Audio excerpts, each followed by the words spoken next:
The revolution has taken another dimension. It's more of a mental revolution across the African continent, and of course we are seeing drastic changes across political lines, economic lines, and even the social lines.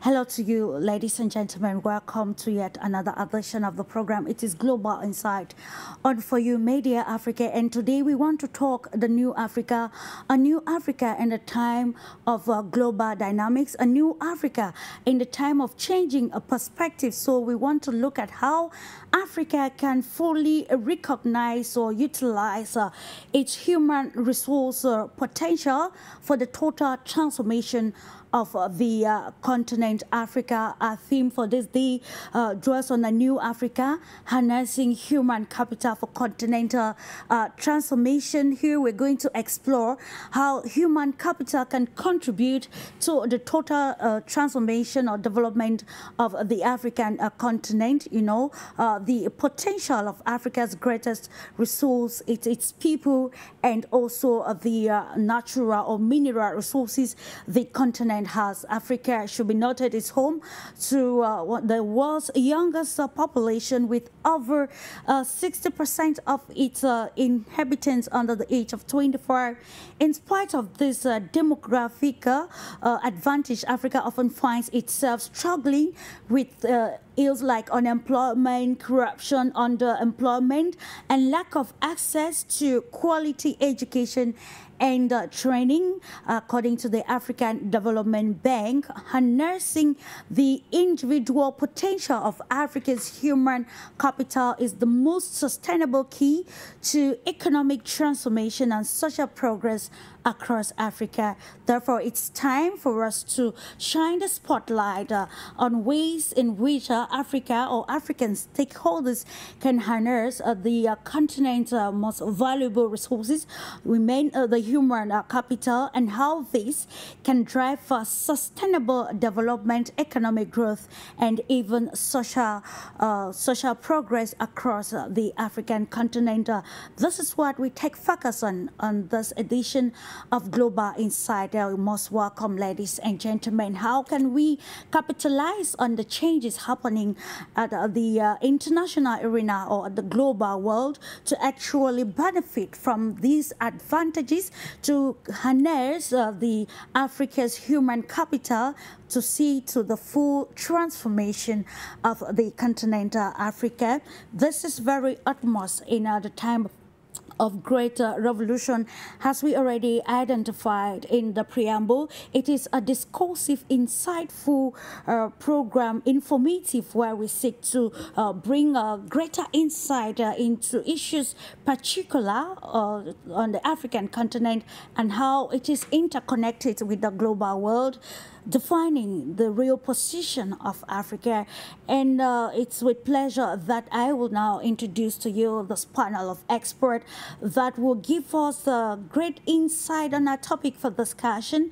In a new Africa, how can we utilize or fully utilize the human capital to ensure total transformation, total development of the African continent? With me in the studio, I will introduce to you Dr. NGWANYAM, an entrepreneur who doubles also as a political analyst. Hello to you, Dr. NGWANYAM, and a pleasure having you on For You Media and on the platform Global Insight.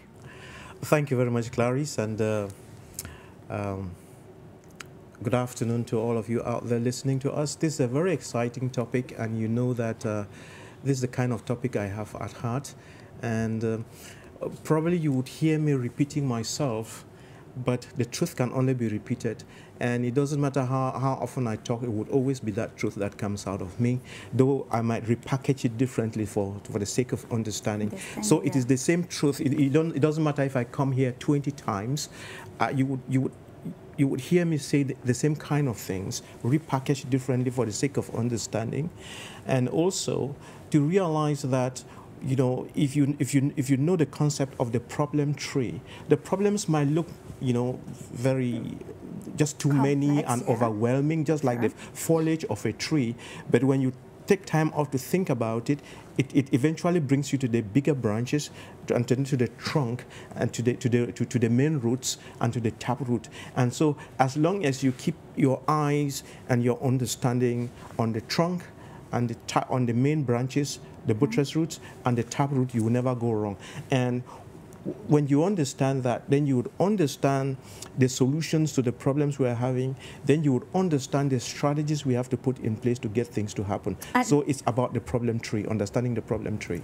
Indeed, understanding and deriving perfect strategies to be able to solve these problems. Of course, we need to define the new phase of the continent Africa with practical development or transformation. Let me take you now to the United States of America. Joining us is Walter Mobley, historian and a journalist. He's joining us from Arizona. Hello to you, Mr. Mobley. It's a pleasure having you on Global Insight once more. Good morning, Clarice, and you're looking beautiful as ever. Thank you again for the invitation. It's always a pleasure for us to be here to talk constructively, analyzing how to change the narratives across Africa and now to the Southern African region. Let's meet MODIBE, who is a political analyst, a speaker, Pan-Africanist, and co-founder of the Insight Factor. He's joining us particularly from the Republic of South Africa. Hello to you, MODIBE, and welcome to For You Media this day, and you're welcome on the platform Global Insight. No, thank you very much for having me, and thank you very much to the viewers who are watching, and I'd also like to send my greetings to my fellow panelists as well. And of course, I want to say thank you again, gentlemen, for accepting to share perspectives on this very important topic. We're going to ride off with, of course, understanding the key words on our topic for discussion, human capital. Now we're going to separate this keyword. I will kick off the discussion with you, Walter Mobley. We want to understand this keyword, human capital, the keywords which I define as human capital and transformation before we engage into the analysis of the topic itself. Okay, well, human capital in terms of Walter Mobley. Yes, can you hear me? Sure, I can hear you now. Oh, okay. Human capital in terms of Africa is, I think, very vital. As you mentioned in your open, the average age for Africans on the continent is very young, and that qualifies and makes the rest of the world, I think, expectant that that would be a good base for employees. It would make a good worker, developmental training ground, and essentially say Africa is fresh and there's young minds that can be melded and directed and move in one way or the other. I think that at the same time, excuse me, at the same time, that creates a problem. The problem being that Africa is very old in its context of a continent, and it is very wise in the context of a continent. It is very historic. And just because there is a youthful demographic that is very strong in Africa right now, there is still an important place for that experience and that history, and the fact that we do need to have a opportunity for that youthful population to be developed within Africa, in the context of Africa, by African leadership, and Africa needs to turn within to develop before it allows another round of colonial efforts or interventions into Africa, and an attempt to develop that what might be seen as a labor platform for many of the countries outside of Africa. So Africa needs to develop itself first, and the priorities should be that Africa be developed and its youth be developed by the African leadership, by the African, I don't want to say elders in Africa, because I know that there's a bit of a generational war going on or conflict going on worldwide, but particularly in Africa. And we need to understand we have to be linked with our past. We have to be linked with our history.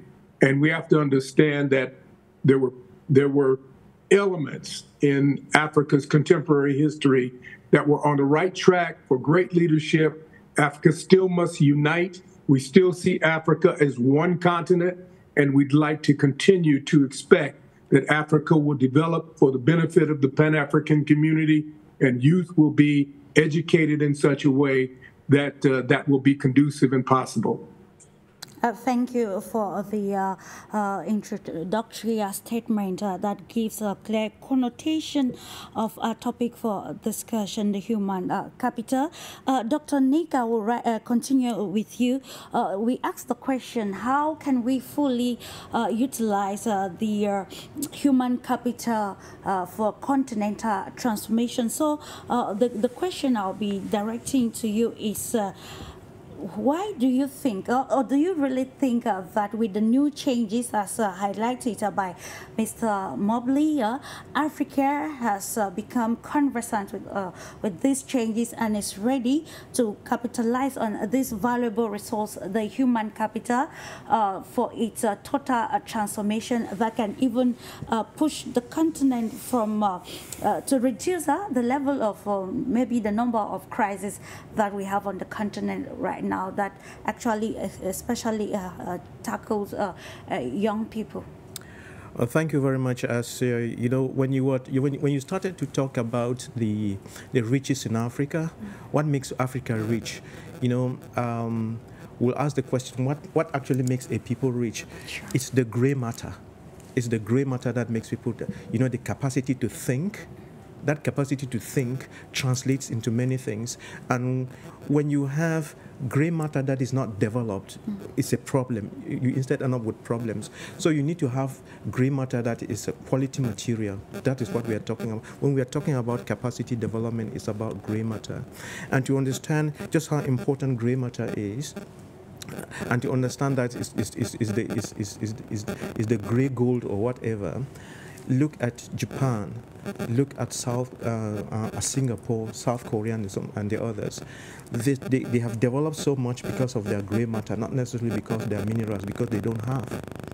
So when you look at Africa again, we have an issue of gray matter that has to be developed.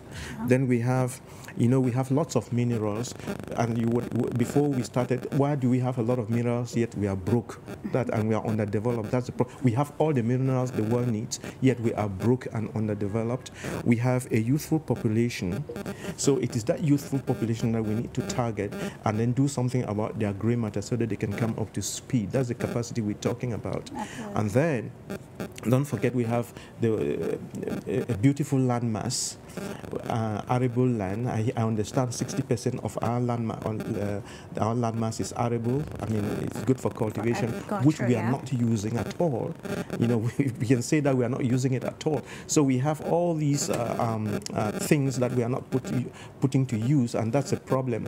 And that's where we are going to be engaging most of our population. And we have a large youthful population. We can keep saying it over and over over again, but the issue now is to make sure we give that youthful population the gray matter and the tools that they will be able to work our minerals, work our land, and to add value to the systems. That's what we are talking about. Yeah. And then, of course, we also have a lot of fresh water and a great climate. So these are the things that Africa has, and we have not been taking advantage of them. And we have a lot of hawks and hyenas that are going to come in, to take advantage of all these things if we don't wake up our own youth from sleep. So back to our problem tree then.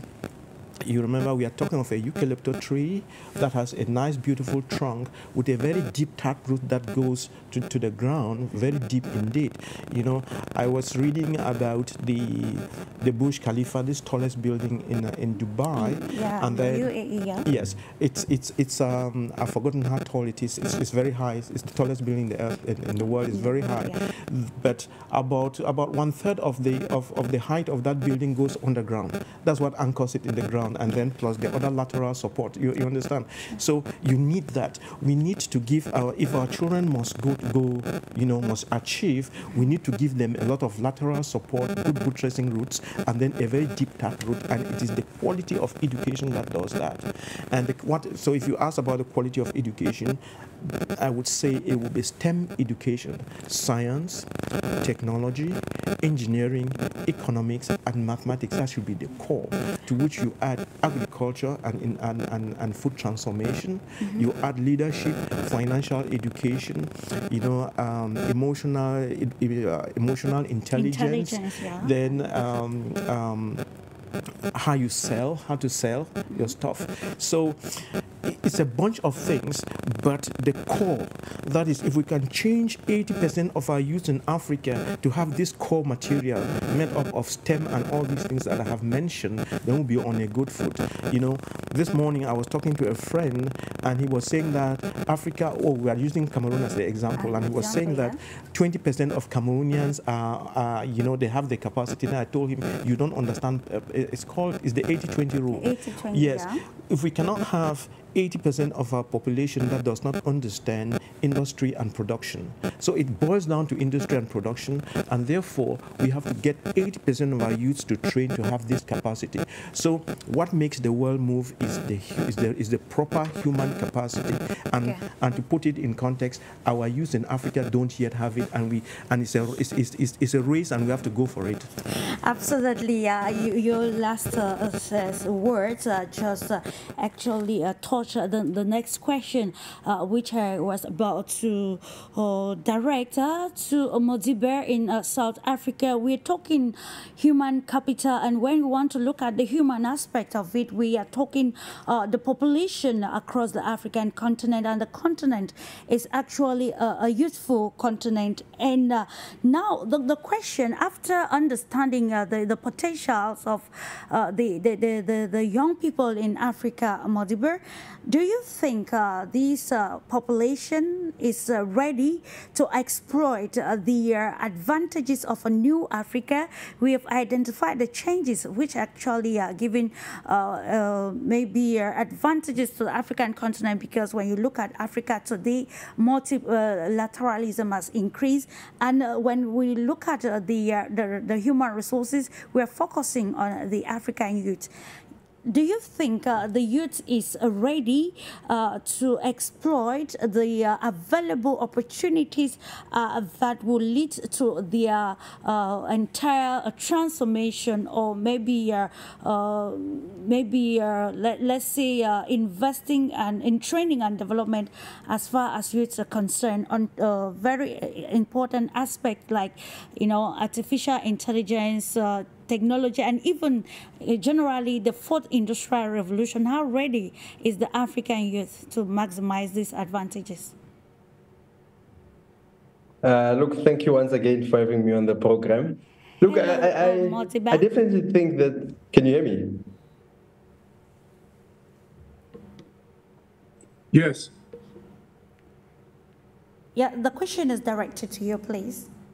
Okay. No, thank you very much for having me once again. Look, I definitely think that there's a growing sense of a mental shift on the African continent, especially amongst young people. So there's this sort of radical anger that is growing and brewing amongst the African youth, which is for me is the first step in terms of conscientizing people. I think everything starts from the mind, and I think young people have understood that now, to say that, look, we've been lied to for many years now, and then that consciousness is beginning to reign supreme, and it's beginning now to grow within the minds of many young Africans. And I just want to make an example. Look, in South Africa, it was the youth that led one of the biggest protests. We called it Fees Must Fall. That was regards to university fees, promises that were made by our government to say that there will be free education in the country. It was young people who then began to raise up and start fighting the government, And one thing we loved about that particular movement was that even the youth from the ruling party joined hands to say that when it comes to this fight, we're no longer members of any organization. We're fighting along one line, that we're youth and that we're students, But I think also the African youth needs to go back to its former glory. And when I say former glory, I want to speak with regards to Africa, before colonization and everything. Africa was we were the first people to build pyramids. We were the first university in the world was in Africa. The first engineers in the world was in Africa.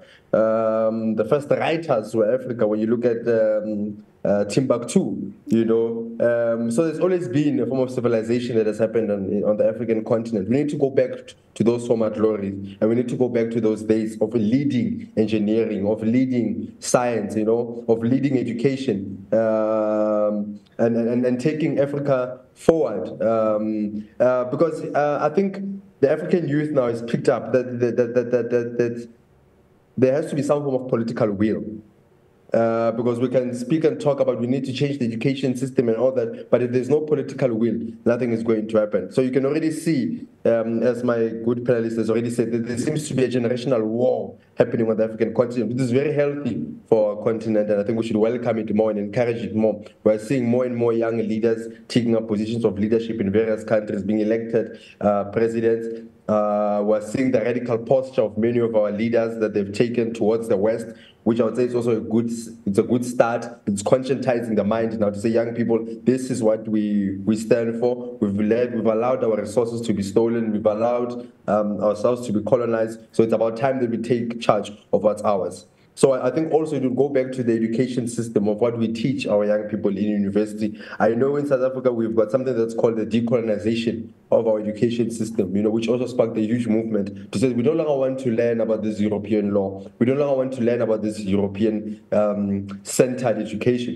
Some of us, the first time we heard about NGWANYAM was when we went to university and when we started interacting with your Black consciousness and Pan-Africanist professors, who says, hey, read about Steve Biko, read about Kwame Nkrumah, read about the Black Panther movement in America. Some of us were shocked when we learned those things because our education system growing up from the kindergarten, going into high school and university, kept such history away, hidden from us, And a lot of African history gets deliberately stolen, gets deliberately hidden from African people. Because once we start believing how great we are, then the mental shift starts to happen, and therefore the actions start to take place on the ground. Very imperative for taking me to you again, Dr. Nick NGWANYAM. We are talking about this consciousness, and you highlighted before actually maybe taking on the political leaders or the major stakeholders at the fore in ensuring that we fully capitalize or harness the human capital. Let's look at how understanding or maybe investing in education and training can help change the narratives in the new Africa, because like MODIBA underlined, we are decolonizing the African continent, and I think the mental decolonization is very imperative. So yes, how can we use education and maybe investing in education and training to decolonize the African mind and then tap into this pool of talent that has the capacity to ensure sustainable transformation in every sphere across the continent? Oh, thank you very much. It's about, emotions are very strong, right? Absolutely. And the white man has made the black man to feel inferior. And another way to put it is, what do we do for the black man to feel good about himself? Absolutely. Yeah. We could also reframe the whole thing. What do you do to make the black man to feel good about himself? What do you do to make the black man respectable all over the whole world? Because as of now, he is treated very shabbily all over the whole world by the white, the green, and the yellow people. So we must do something to ourselves, to empower ourselves to the extent that other people would love to be blacks. You understand what I'm saying? Absolutely. So let's look at characters like Michael Jackson. He was a black, and some of these other big names from America that were blacks. Nobody would joke with them, be you white or black. You respect them. There is this lady who has a TV program. She teaches a lot. I've forgotten her name again. She's in America.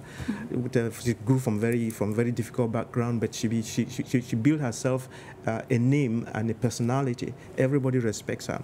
So technically, at the end of the day, you are respected for who you are and for what you can produce and for what you stand for. Absolutely, yeah. If you go around like a beggar, everybody is going to kick you around. If you go around like the one who has the yam and the knife, everybody will respect you. So that is the bottom line. How are we going to... So now, to be able to move our people to a position where they own the yam and the knife, not a beggarly image, we have to work with everybody, with all stakeholders, with all Africans. It has to do with our politicians. It has to do with our professors and teachers and school teachers. It has to do with our youths. It has to do with the parents. It's an everybody kind of thing. Absolutely, like a chain. Yes, it's a chain. So while we might be talking of political will and so on and so forth, it's something that cuts across. It's supposed to be intrinsic. Yes, it cuts across. And then to begin to show our children that, look, you could be that person, that Michael Jackson that you wanted to be. You know, you don't have to go to America to be Michael Jackson. You can be Michael Jackson right here. And, you know, provided the conditions are favorable. Another way we could try to put it, to rephrase the whole thing. You see, our African children are living and are going through this desert to go and die in Libya. They die in the desert, or they die in the Mediterranean Sea, or even die when they get onto the continent. And are treated badly. I've seen videos of women locked up in prisons. I've seen videos of our youth being killed because their parents could not give money in those Libyan prisons. The question is, what are the push factors? What are those things that are pushing the children? How can they be addressed? Yes, yes. If we can do that, you do something to our environment, you do something to the youth, you do whatever it takes so that the children are pulled in, so that the children are sucked in, so that our children who even ran out are in the diaspora are sucked back home. You would have solved the problem. It is that sucking back. And then, so we need to create something back home. An enabling environment. Yes, which sucks people back so that when you come back, you grow. It has a fertilizing environment. When you come to this environment and breathe that thing, and you're part of that thing, and you have the best ideas, nothing is holding you back, you can fly. Just like we had the American dream, let us have the African dream. There is something. And to get this African dream, it means that we must have MODIBE? Yeah, MODIBA. Yes, was saying we must have African leaders who are intentional about what they do. And you see the guy of Burkina Faso, that guy is intentional. Dead or alive, he's intentional. Yeah. You see the president who was assassinated, the other guy, the name has just gone. Yeah. You know, I mean, he looks very much like that one in his ideas, right? Sure. You see, that president was intentional, and even though he died, his ideas lived on. So it's about you being focused, being intentional, whether you live for 1 week or 2 weeks or whatever. You know, have a vision, have a mission, preach it to your people. And Thomas Sankara. Sure. Show them the way that my people, whether I'm living for 1 day, this is the way. If I'm dead, nobody should deceive you. This is the way. That's how you lead your people. And then you do whatever it takes for people to walk that track. So you go around and look, what is it that was stopping people from following this track? take away all those hurdles and make sure that your politicians and everybody are following that track. Because one other sad thing about African politicians is that many of them, they join politics not because they have a vision and a mission or want to do something for the people. They join politics as a job. They look for a job. They look for something to eat. So if you are going to have politicians who are only looking for something to eat, then you're messed up big time. And Africa has tons and tons of those kinds of people. We need politicians who do politics because they have the interest of the nation at heart. They have the common good at heart. They have problems they want to truly address, for the sake of humanity. But if you have those that think of themselves before they think of the people, you are a dead nation. That is the problem. And that's why we need to redefine the politics across the African continent. With you, Mr. Mobley, we have identified that we have some internal problems that can be set back to actually capitalizing on Africa's human capital to attaining this sustainable development that aligns so well with African Union Agenda 2063 and other developmental agenda that has been defined across the African continent. So the question with you, Mr. Mobley, we are looking at the other aspect of the human capital now, the mineral resource aspect of it. While talking earlier, we identified that, according to the Washington-based U.S. Institute of Peace, they have urged the United States at this particular moment to try to diversify their mineral resources, and of course they pointed the countries like the Democratic Republic of Congo and Zambia, where you have minerals like cobalt, copper, magnesium, and other minerals that are very useful in the manufacturing of maybe electric vehicle batteries in the U.S.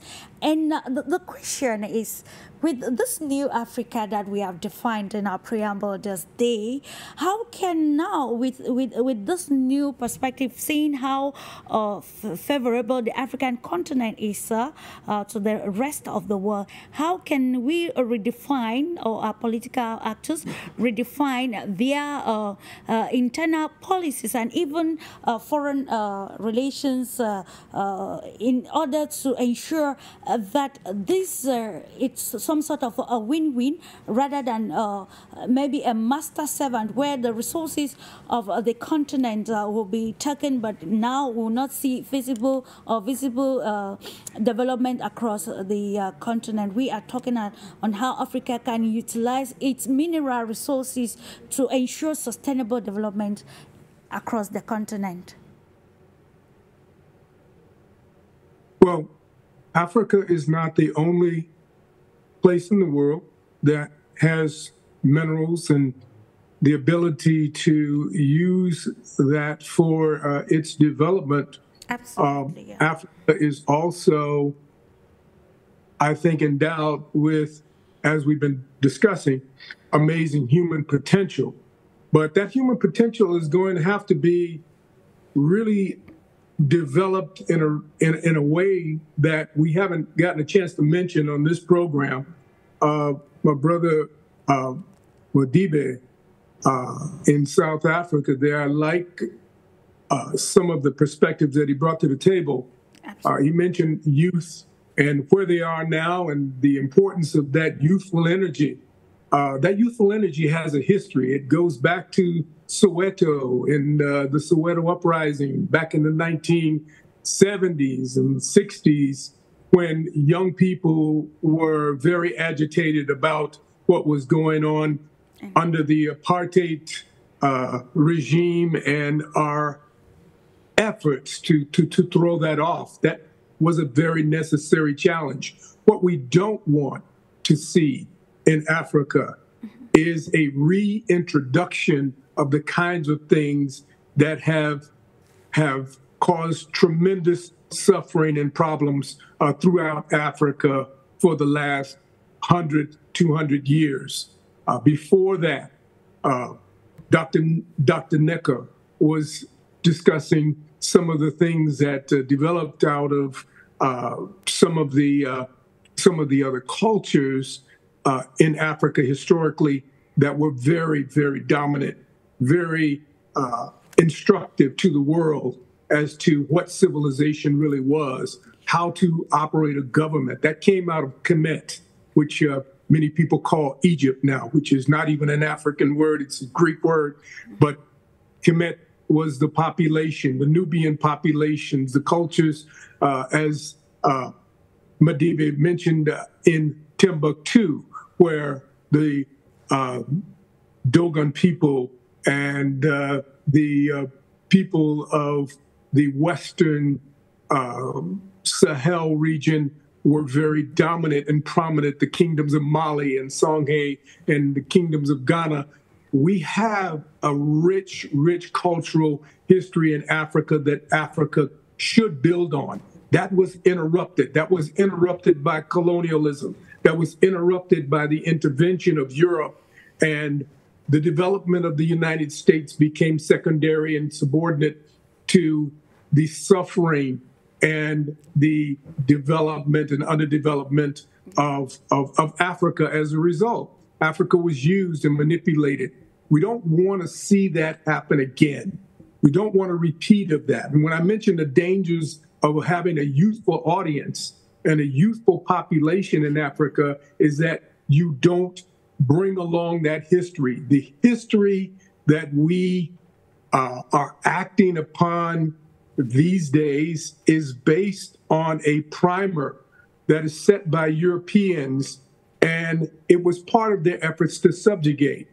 From your first introduction to education and schooling as a child to the time you graduate from high school or the equivalent getting to the college level, you are taught how to submit to white supremacy. White supremacy has always been the factor that has dominated African people internationally. That's why we suffer. That's why we don't develop properly. But Africa offers an opportunity for us to have a base where we can develop properly. And Africa needs to rethink where Africa is going. Yes, you have resources. You've got over 50% of the world's really important industrial resources are only found in Africa. A lot of them are only found in Africa. The rest of that is found spattered out around the world, but Africa cannot be a place where other people come to dig, where other people come to mine, and where other people come to disrupt, because mining is a very drastic way to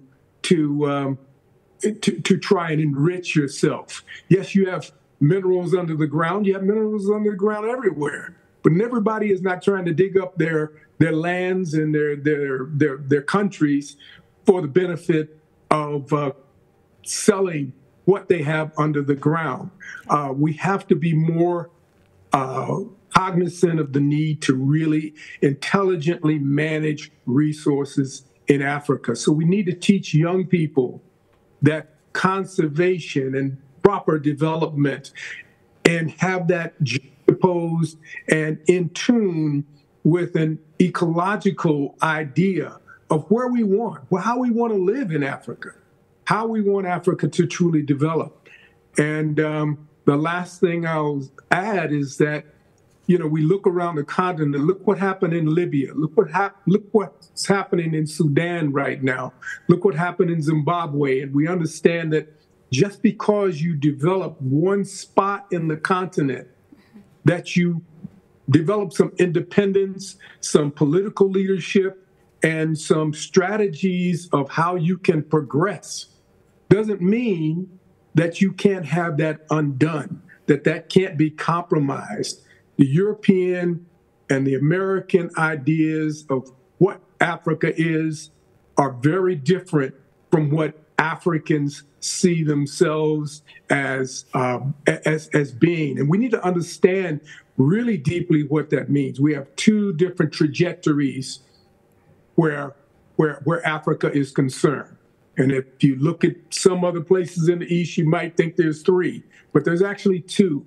There's the African way of doing things, and then there is the Western way of doing things, which is always been a detriment to Africa. So we really have to be cautious about how we take this. Unity of the continent, as Kwame Nkrumah said, the most important words that come out of Kwame Nkrumah's mouth were Africa must unite.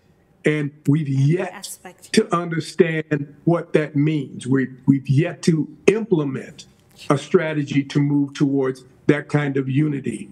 And it means creating one Africa where we are all working together, because that is the only way we can manage resources, we can manage the political, we can manage the other things, education, healthcare, and all of the other strategies that need to develop. We have to work together. All countries in Africa and all states in Africa need to work together to achieve that. And if we miss that opportunity, then we're missing the point of what's happened historically and what our leaders have tried to teach us. Of course, if we miss the opportunity, it will be a dark moment for Africa, especially the continent should already be aware that it's actually a blessing, not just for Africans, but to the rest of the world. And you talked about unity in trying to protect the sovereignty of African countries, unity in protecting and harnessing properly its human resource, human capital. Coming back to you, MODIBE, you quite mentioned something regarding the political will of our leaders in ensuring that Africa actually takes full control of what happens on the African soil. We are in a world of drastic changes, and the crisis at the international level has actually opened a new phase of major powers that have been across Africa, and we see a new sphere of influence across Africa, and countries redefining their foreign policies on Africa. We see the U.S. capitalizing on commercial diplomacy. We want to look at the place of the political leaders in capitalizing on this alone to change narratives across the African continent. What strategies do you think the African leaders, especially the new generation leaders that we have today across the African continent, what strategies can they use to redefine policies that will protect its human resources and ensure its sustainability and sustainable transformation and development of the continent Africa? Look, I think Africa has been underdeveloped for such a long time. And because we faced colonialism, the scramble for Africa, because of things like apartheid, we've been deprived for a very long time, you know. But I think now we're beginning to see a sense of radical shift. And I think Africa finds them in a very interesting position globally. And I think this is the right time to make the right changes, the right time to make the radical changes that we need on the African continent. Look, I would say that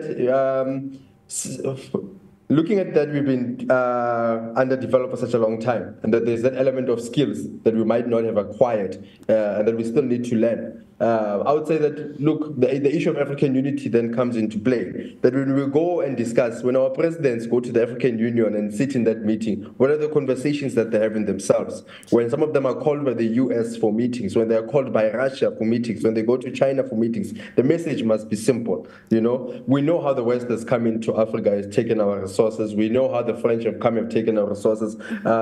You know, we know how Britain has taken our gold. There are more gold reserves sitting in UK than are sitting in some of our countries. Yet the UK doesn't have gold. We have the gold. So we must ask ourselves those kind of questions. So, but our leaders need to start being intentional and they need to be, and they need to now be very direct in what they want and be direct in their approach. You know, I liked something when I was in Russia for the Russia-Africa Summit, and the leader from Burkina Faso, when he openly said to Putin that we welcome you to our country, but you're going to work on our terms. We're saying to you, help us build our energy systems, help us build our nuclear systems. But that does not mean that those nuclear systems are yours. You know, help us develop them since you have the skill. But at the same time, since you have the skill, teach our people how to develop the skills. You know, teach them how to end up being industry masters like yourselves. You know, so we can't always go to Europe and go to Russia and say, you know, come help us with skills, come dig our gold. Then they dig our gold, they leave, then they come sell it back to us because we don't have the skills. If the US want to come to Africa, they must come on our terms, you know. But now, because you see that America is losing a bit of ground on the African continent, the French is losing a bit of ground on the African continent. We saw how Niger and Burkina Faso have thrown out the French out of their countries, and many other African countries are following suit as well.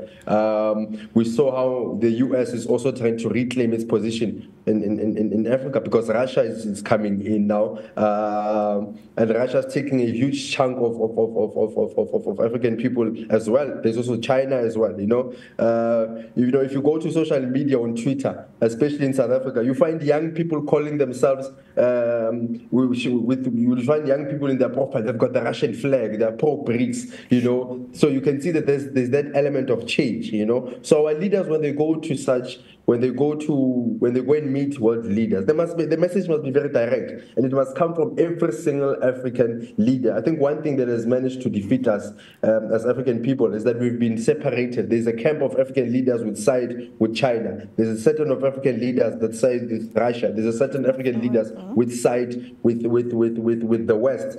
And which side with France. So you need to develop a one singular Africa, you know, a united Africa, that all African leaders speak on one issue and we're all direct in our messaging. You know, that when we go to France, we go with one message. When we go to China, we go with one message. When we go to Russia, we go with one message, you know. And we're not saying to the West that we no longer want you on our continent. We're saying when you come into our continent, these are our resources here, and you're going to do things according to our terms.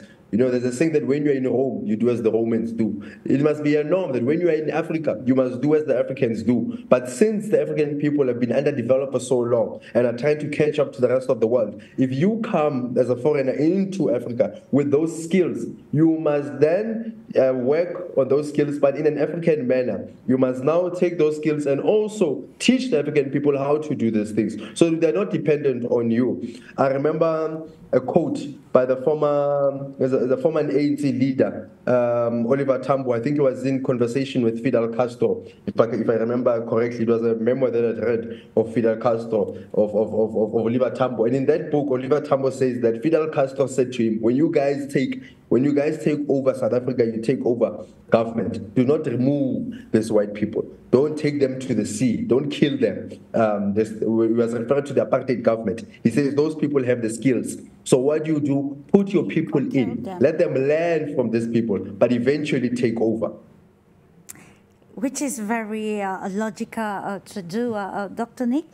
We continue in the same light, given what MODIBA just pointed. It shows that the African Union, which is Africa's #1 institution, has actually much work to do in contemporary Africa with great changes. And when we talk about leadership and the political will, you want to elaborate more on if these leaders can attain the milestone that they are anticipated at this particular moment. Is there that political will? Are they intentional, and do they have the capacity as far as being intentional about changing the continent is concerned? Thank you very much. When MODIBA was speaking, I was listening very intently to what he was saying. Absolutely. And he was saying some very nice things there about training and the transfer of skills. And even before I answer your question, I think I read somewhere where someone said that, you know, when he was giving us an example, and I think the good example was coming from Nigeria or somewhere like that. You see, like when we want to build roads or some structures in our countries, the government signs contracts with these foreign companies to come in and build. And the unfortunate thing is that we usually sign some of those kind of contracts where the people come in with everything that they need, including their drivers and their cooks and their sweepers and everything. They just come as a package and do whatever they are doing, and then they leave. And to the extent that they will build some very fanciful buildings, and 30 years afterwards they have to come back to be able to replace the toilets themselves and the lights, while we only sit there and are drinking. That's a bad formula. And that's what we're trying to change. Yes. So what happens in Nigeria, for instance? Let's say in Nigeria the government wants to build a dam. And this dam is very complicated. First, in the contract, it would be written that, you know, okay, whatever company, whether you're coming from Switzerland, China, or wherever, fine, you're going to, you know, these are the terms. Yes, you will build a dam, but 25 or 30% of the engineers must be Nigerian. They must be part of it. Yeah. If you are going to bring everybody from your place, I mean, top, you know, the engineers and the part of the management, yes, the strategic, yes, must be there, so that they learn how it is done, so that they are part of it. It's a practical field where they have to go and also be part of it. So when you build the first dam, they watch.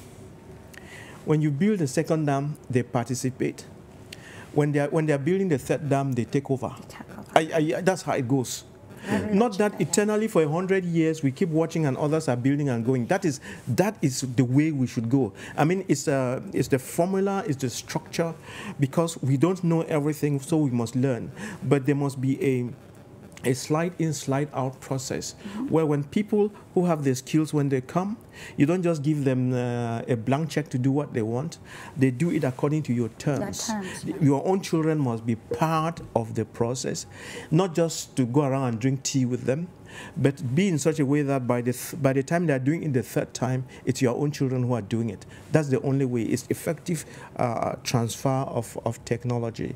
Now, back to your question. You know, so when I talk a lot, sometimes I tend to forget. The question was just in line with what MODIBA said, including concerning the leadership. So, leadership. We're looking at the capacity of leadership in Africa to attend this milestone. At the AU. No, the problem is, this is the problem. This is the problem, which is not a problem. Once you have understood it, then it's no longer a problem. Sure. We have a set of an older generation leaders who are of the analog age. Era, yeah, they are of the analog era. And the world has moved on into the internet and digital era. So there is this phasing in and this phasing out and phasing in kind of process. That's where we are now. Now, the old generation don't understand what we are talking about. The old generation are the one that still have a colonized mentality. They work more for the white man than for themselves and their people. So we are saying that if you are talking about, and those are the people who are manning the AU. Yeah, that's why some people refer to the AU as a toothless bulldog. And you know, and the mindset there is not, the mindset that we have in the AU now is not the mindset for the development of Africa. All right?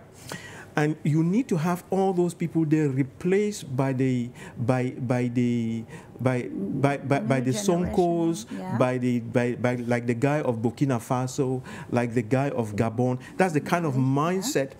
It is that mindset we need to reach a critical mass, where that mindset is the one driving the continent. Are you with me? Absolutely. It is that critical mass. When we reach that critical mass, Africa is gone. And what the white man and the others are going to try to do is to stop. And we can already see that happening. But they cannot, because now we have the internet age. All these people are younger, and everybody understands it. And just like these young people supported the young guys in Senegal to take over, that is what is going to happen. And now, when the Chinese and the whites and the Russians are coming, it will be the kind of discussions like MODIBA said. It would be win-win. A win-win indeed. Operating on our terms. Yes, we operate on our terms. Not that you come and tell us what to do. Because as of now, what the people do is they come and sign contracts with the old people, go into the forest, and then they cut the forest as they wish, or they take out the oil as they wish, and they are the ones tell you how much oil they have taken out, and your people are not there to confirm how much oil went out. So this is going to stop. And the issue is, number one, the first candle has been lighted. Indeed. Yeah, and that first candle, that first candle in Africa is Mali, Burkina Faso, is Niger, is Senegal, is Guinea, and it's Equatorial Guinea. Yeah. That's the first candle that has been lighted. Not that we are saying that there should be coup d'etats everywhere. No, it's not about coup d'etats. Absolutely. It's about a change of leadership, the quality of leadership and the mindset. As we begin to have more of that, that's how Africa will be shifting into the right direction. And before you know it, Africa will be on her feet again. That is what we are looking forward to. Indeed, looking forward to see that the continent takes its position at the global level and define its voice, you know, conversant with all the changes. It can help now our leaders to be very firm when engaging with partners, be it the United States, Russia, China, and you can name the rest.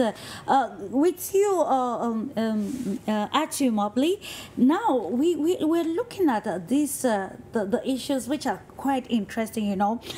How do you think now, with in standing in unison with the new generation of leadership, and now the aspect, the human aspect of the capital, human capital that we are talking about in being harnessed, how can we get the youthful population more engaged in the political life of the continent to ensure that they understand the stakes, so that when they fully take over, the pattern will be smooth and will take Africa faster to attaining that change that is very visible in every aspect, that will transcend into total development? Because people you still hear some young people like, we are not interested even in the politics, because it's not gonna change anything, because the current president will still be there. So how can we teach them into becoming more engaged in the political life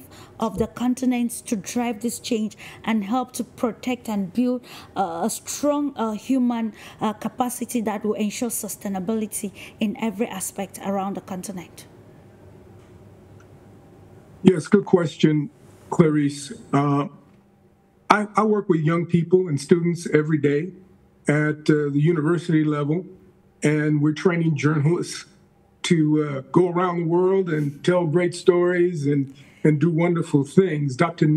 Neka mentioned gray matter when we started this conversation, and I think that that's important. Gray matter really does matter, but it doesn't matter what the source of that gray matter is. Sometimes it's going to be in young people, and other times it's going to be in your elders and those more experienced people. We can't forget, when we talk about AI and we talk about digital, I'm a technologist, I own a technology company.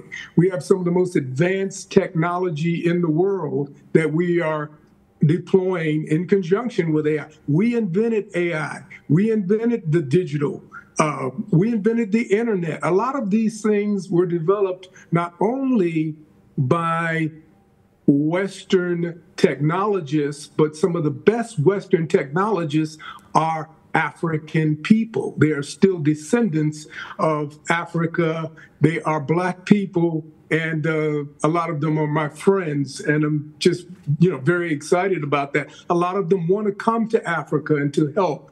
We don't need to have any companies from Europe or the United States come into Africa to teach us anything about technology. We already have access to that information among our own people. When I say our people, I mean Black people. Black people from throughout the diaspora have the technology, have the technical expertise. In fact, I saw an illustration once that African people or African Americans, if African Americans were a country unto themselves, they'd be the fourth largest country, the fourth richest country on the planet.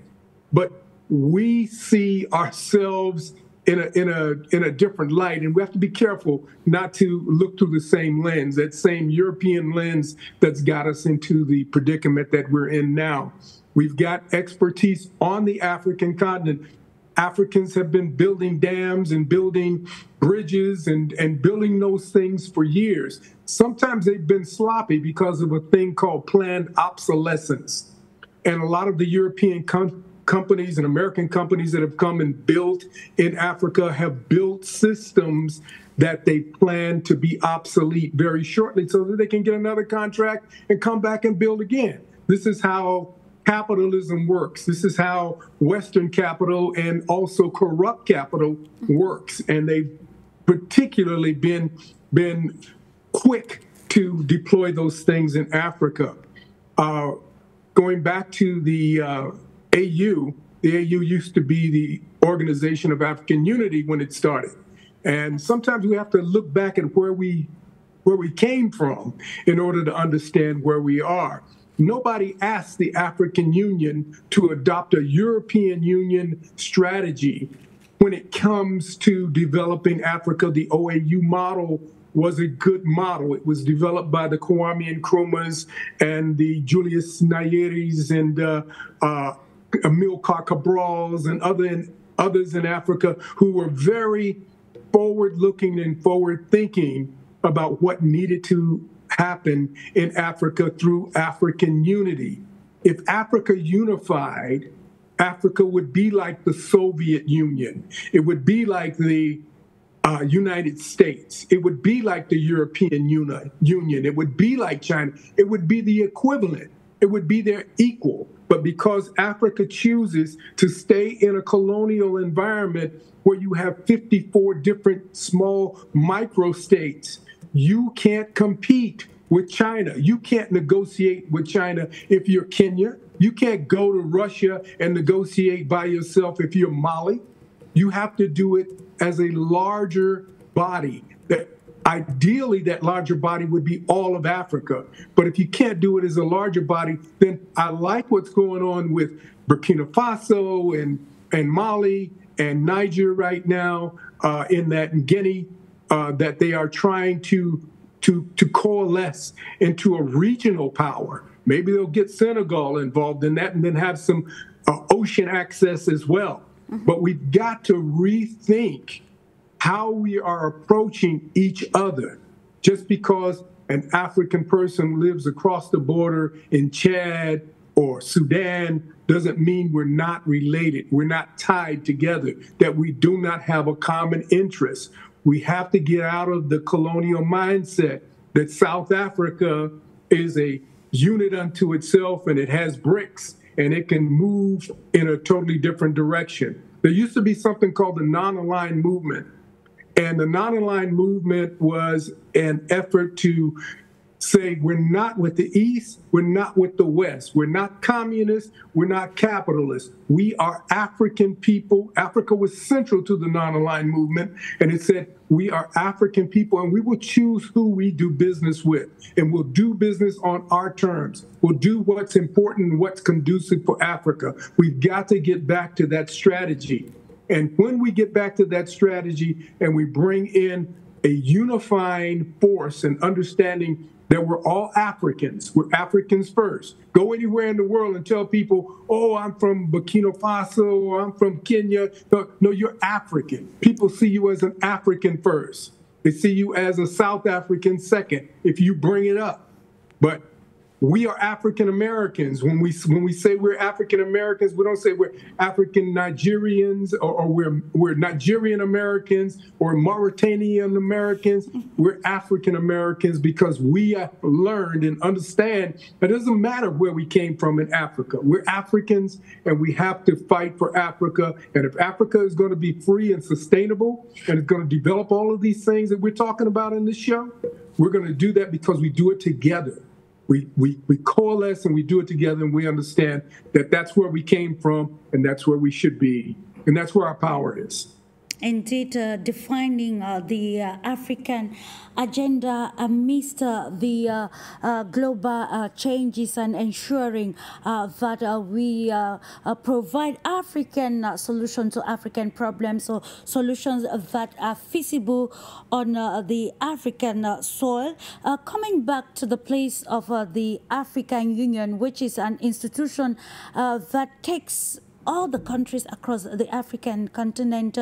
MODIBA, you know, in the last AU summit, we noticed that the regions, I call it the regions in crisis, were actually sidelined, and these are the countries in crisis, and these are the nations which have actually sparked this positive revolution across the African continent. We're referring to Mali, Niger, and Burkina Faso, and a whole lot of a new spirit that is blowing across the continent Africa. Now that it's through the African Union that we can advocate policies that include the continent in entirety. How can we address these problems that will stand as, or that already stand as impediments to Africa's new agenda in the new world? We are talking about addressing the problems in the African Union, sidelining the countries actually taking for the revolution, decolonization revolution, and then them sidelining these leaders, and also see how we can address this and include new policies in Africa's agenda. I remember it was yesterday the president of Ghana, Nana Akufo-Addo, was decrying the coup across the African continent and saying leaders should unite to put an end to this. So how can we address this, and what is necessary at a particular moment to see that drastic change that we need in the continent at the moment? Look, I think for a very long time we've had a very weak and useless African Union. You know, it's absolutely done nothing for African people, and it's deliberately, it's you know, as a young person I can say it's wasted our time in reaching our targets. You know, but as one of our panelists said, that there's this generational war that is beginning to take place on the African continent, and as a young people, I'll have to side with my fellow young people. You know, the reason why we are seeing more and more of this older generation condemning these coups that are happening is because they're threatened. They're threatened by new ideas. They're threatened by this new wave of energy that is coming on the African continent. You know, and I think I'll be a bit controversial here. If the needs be for young African people to partake in more coups to bring more change, then we welcome more coups on the African continent. We need that, you know. In every successful country there has to be a revolution in order for it to work. You know,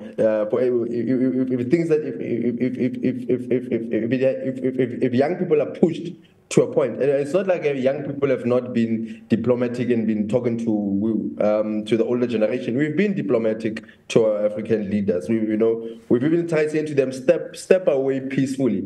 You know, let us take charge. You know, but we've been ignored. You know, and you can't keep on angering young people. We're energetic. We can fill up the streets right now, and it's very easy with social media now. We can just drop each other tweets and instant messages, and we can cause an entire revolution. You know, so I think also we need to go back to what the African Union of Unity stood for. We need to go back to the ideals of Kwame Nkrumah, and especially that of Gaddafi. You know, we need to have a certain currency, you know, that we trade with as Africa. You know, we need to develop our own African currency and back it up by our own resources, our own African resources on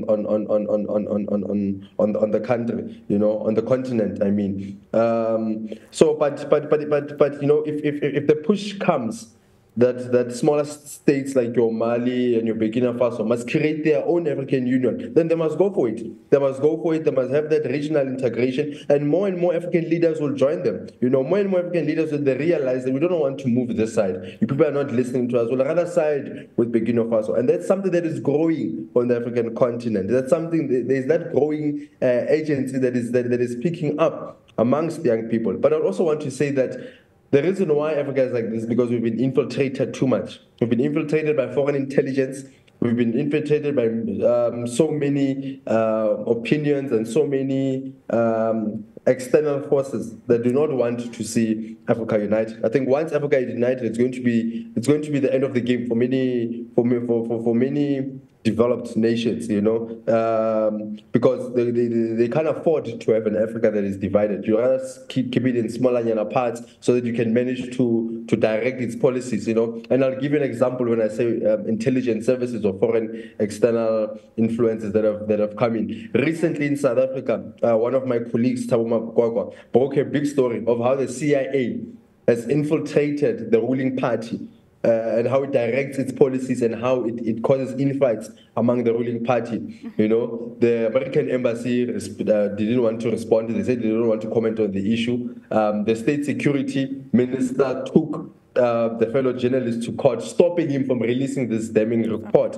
You know, so it just shows you how foreign intelligence has destabilized Africa. It just shows you how foreign intelligence services, some of them, have worked deliberately to cause divisions amongst the African people. That's why you'll never see an African Union that's going to take the African people forward, because it's been fragmented, it's been divided, it's been messed with, you know. So therefore, we welcome young people who are taking up the revolution on the African continent. If it means that that's going to bring about the necessary changes, then it must be welcomed.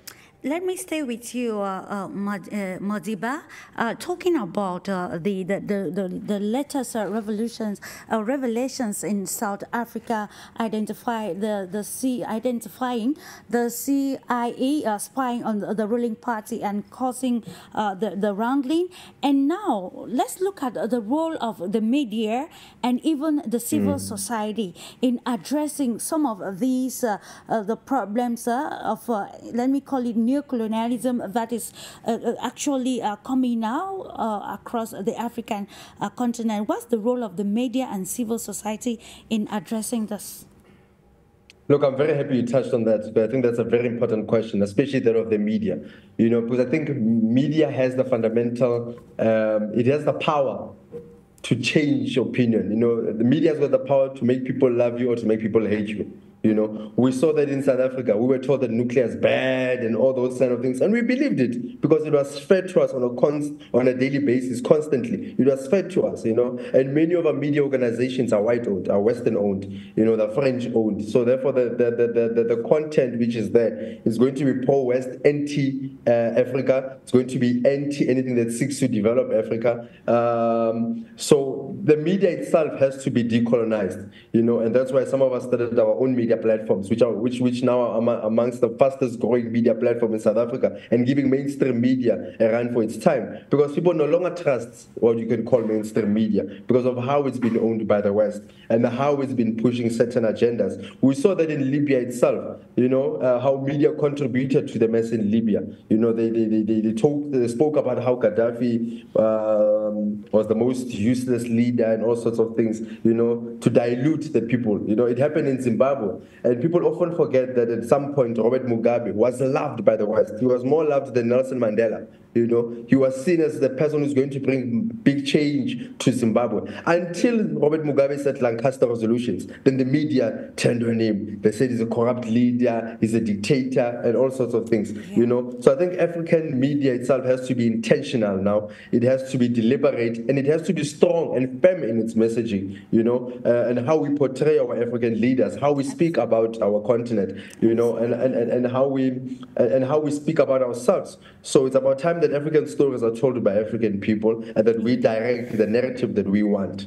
And indeed, of course, African stories being told by African leaders, and it is when by African media, I beg your pardon. And this is the fact that we have media plurality across the African continent.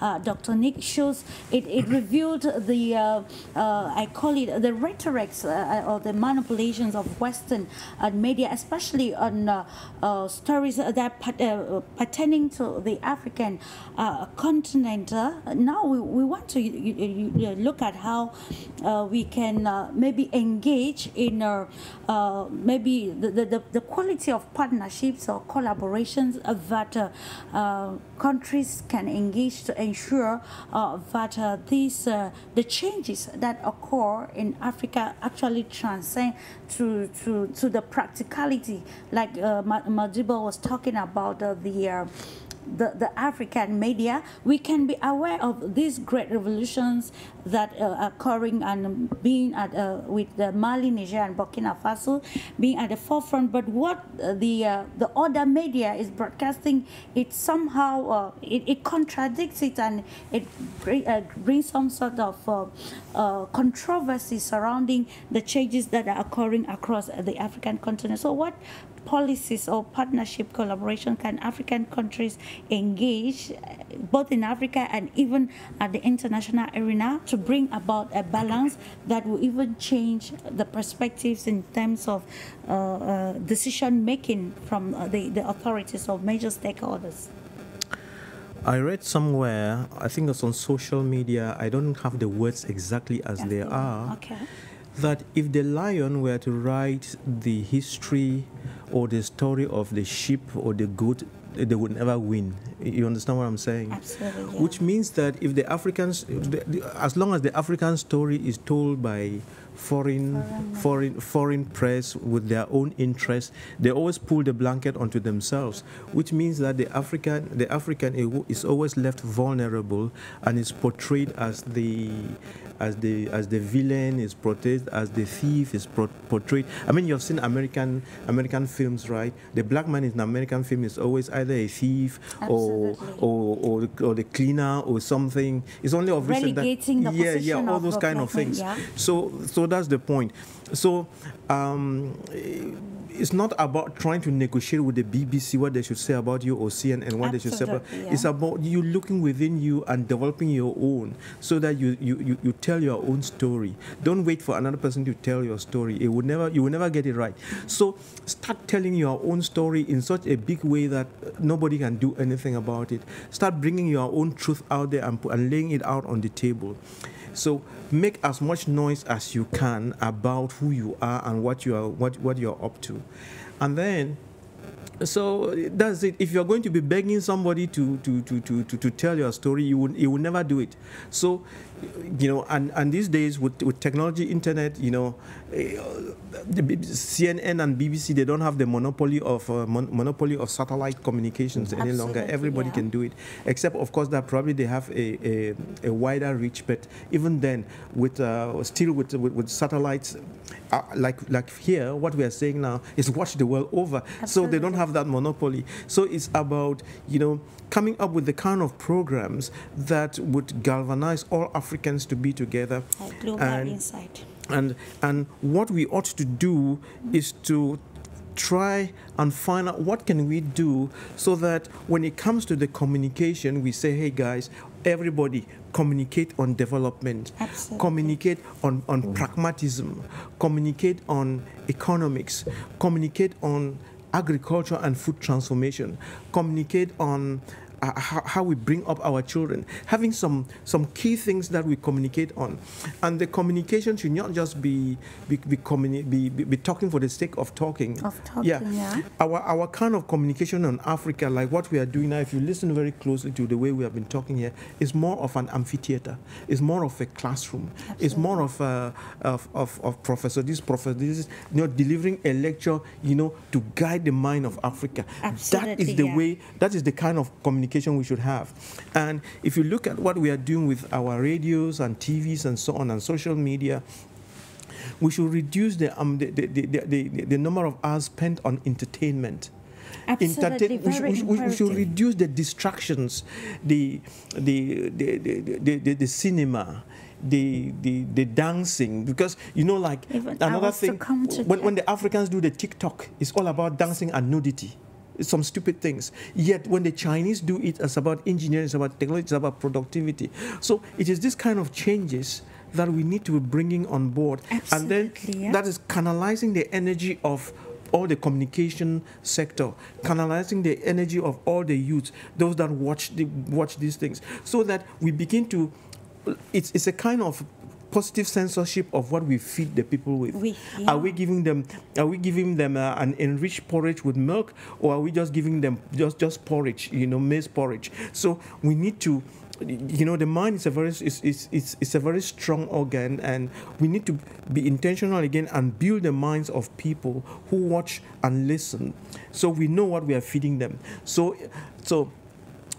what are we feeding from as early as nursery school, primary school, secondary school, and university? We canalize them so that by the time they are coming out of the other end of the industry, they are polished. Absolutely. So it's not just leaving them. As of now, we are just like some wild horses running on the hills and so on, everybody doing his own thing.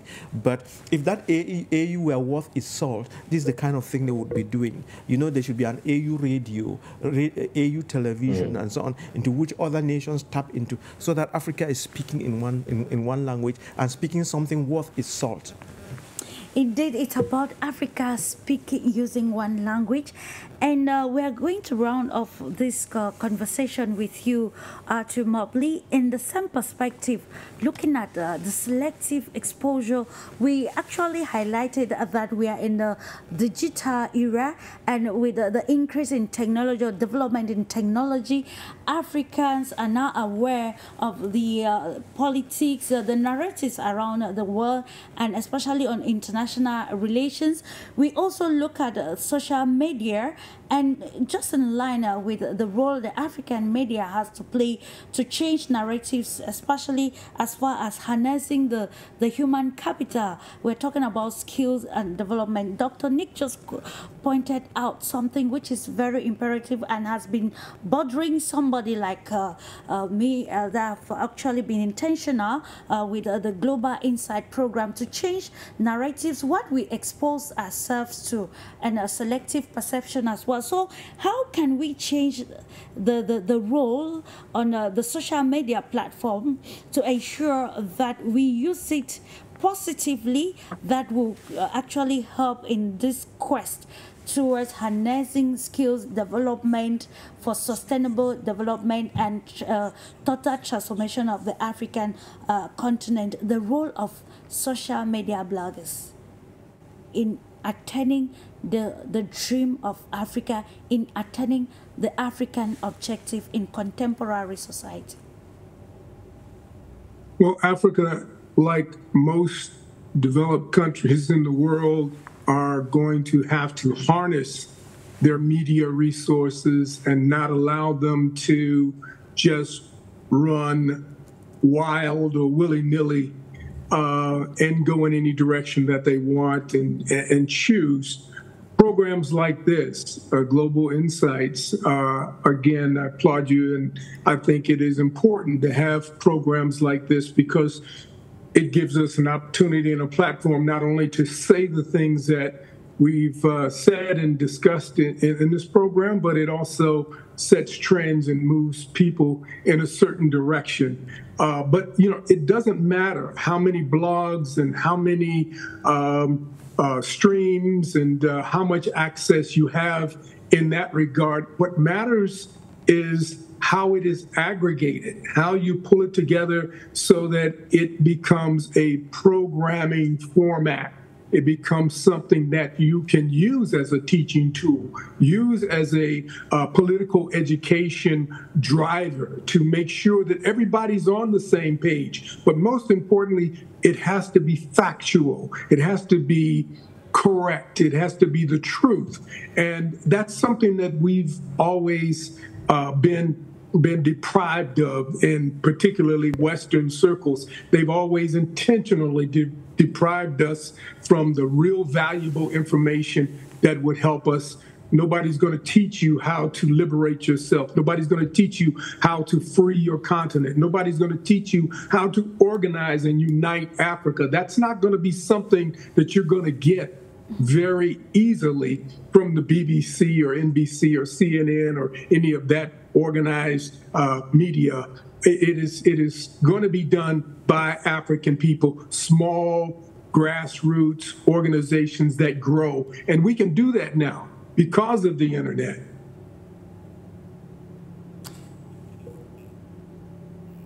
Indeed, of course, we can do that now ultimately, and of course, I know we still have a lot to say, but then we have to go to give room for other programs to go on air. Dr. NGWANYAM, just one word as I'm saying thank you for accepting and respecting our rendezvous today as we continue to discuss issues of utmost importance with the intention of bringing practical change in the 21st century across Africa.